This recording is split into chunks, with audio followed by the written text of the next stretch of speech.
আজি পশ্চিম গুৱাহাটী সমষ্টিৰ বিধায়ক আমাৰ অভিভাৱক মাননীয় শ্ৰীযুত ৰমেন্দ্ৰ নাৰায়ণ কলিতা দেৱৰ নিৰ্দেশত মধ্য গুৱাহাটী যুৱ পৰিষদৰ উদ্যোগত মধ্য গুৱাহাটী কেইগৰাকীমান জ্যেষ্ঠ নাগৰিকক তেওঁলোকৰ বাসগৃহত গৈ ৰঙালী বিহুৰ শুভেচ্ছা জনোৱা হয়।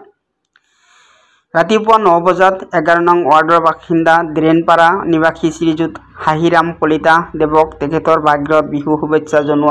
জনোৱা হয়। 9:30 বজাত 20 নং ৱাৰ্ডৰ বাসিন্দা শ্ৰীযুত মৌৰাম দাস,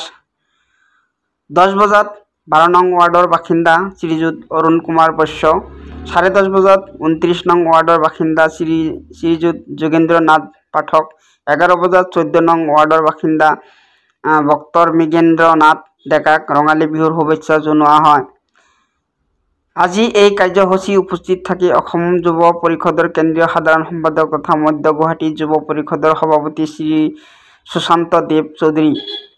মধ্য গুৱাহাটী যুৱ পৰিষদৰ সম্পাদক শ্ৰী ইন্দ্ৰজিৎ গোস্বামী, উপ সভাপতি শ্ৰী সুনীল দাস, সহ সম্পাদক দিবাকৰ ৰাজবংশী, জাভেদ আলী, অজয় গুপ্তা, সাহিল আলী, ৰিকি বৰুৱা, মোহিত পাণ্ডে আৰু দীপ্তি কলিতাই উপস্থিত থাকে।